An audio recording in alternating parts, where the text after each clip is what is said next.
Mesdames, Messieurs les membres du gouvernement, Excellences, Mesdames, Messieurs les membres du corps diplomatique, Madame la coordonnatrice du système des Nations Unies au Sénégal, représentant le Bureau international du travail, Mesdames, Messieurs les représentants des partenaires techniques et financiers, Messieurs les présidents des organisations d'employeurs, Mesdames, Messieurs les secrétaires généraux de centrales syndicales de travailleurs, Mesdames, Messieurs les secrétaires généraux de syndicats, chers travailleurs, Mesdames et Messieurs.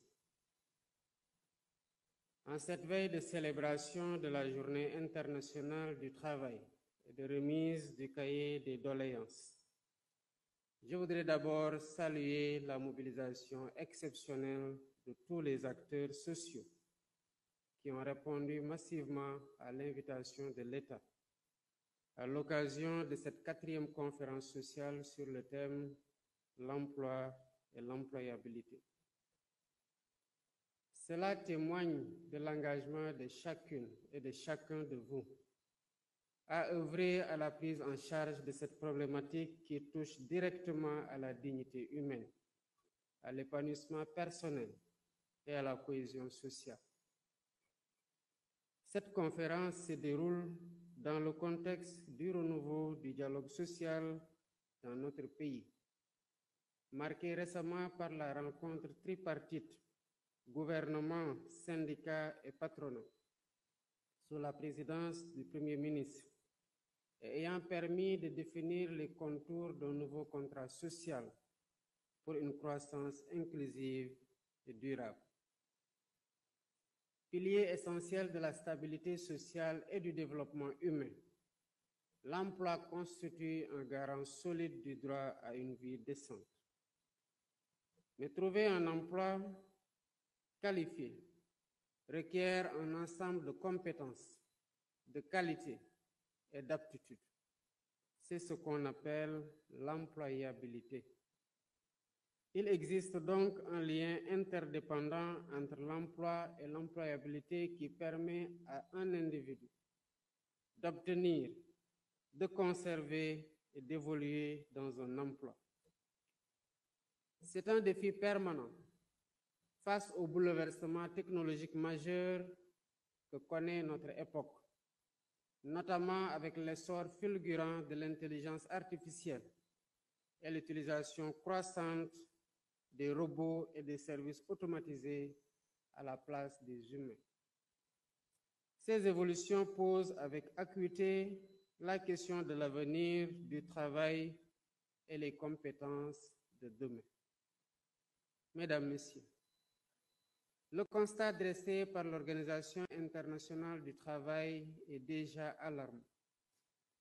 Un jeune sur 5 dans le monde est sans emploi, sans formation, sans éducation. L'Observatoire de l'OIT nous dit que 453 millions de personnes sont en déficit d'emploi dans le monde et 191 millions de personnes en chômage en 2023. Cette réalité douloureuse exige une mobilisation immédiate, coordonnée et déterminée à l'échelle nationale et internationale.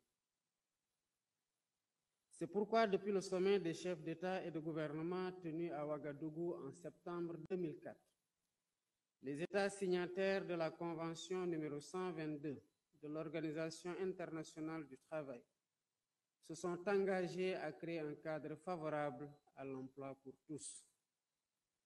La Banque mondiale, consciente du phénomène, a appelé à lever les obstacles à l'emploi, indiquant que les pays en développement doivent créer 600 millions d'emplois supplémentaires d'ici 2030 pour accompagner leur croissance démographique. L'objectif de développement durable numéro 8 des Nations Unies souligne également la nécessité de promouvoir des emplois décents et durables pour stimuler une croissance économique inclusive. Le Sénégal, à l'instar de plusieurs pays, est également confronté au défi de l'emploi et de l'employabilité, marqué par une démographie croissante, une population très jeune et une économie dominée par le secteur informel. Malgré plusieurs initiatives et programmes en faveur de l'emploi, les résultats obtenus à ce jour sont peu satisfaisants. Les chiffres du dernier recensement de la population et de l'habitat de 2023 indiquent clairement l'ampleur du défi. 75% ont moins de 35 ans. Un taux d'emploi urbain de 44,3%, contre seulement 33,6% en milieu rural. Une disparité préoccupante entre les hommes et les femmes, ces dernières étant particulièrement frappées par le chômage avec un taux de 36,7%.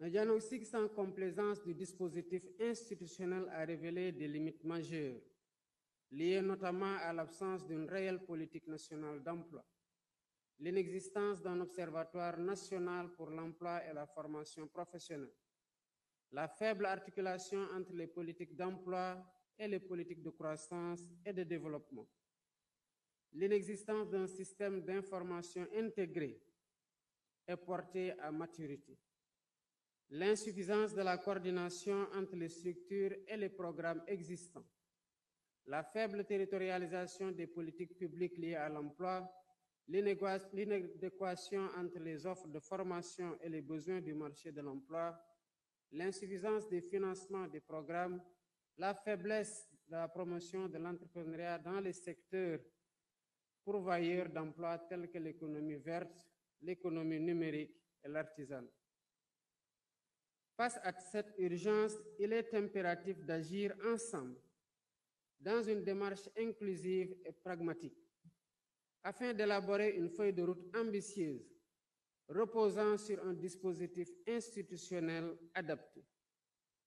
La jeunesse de la population doit inciter davantage l'État et les acteurs économiques et sociaux à travailler ensemble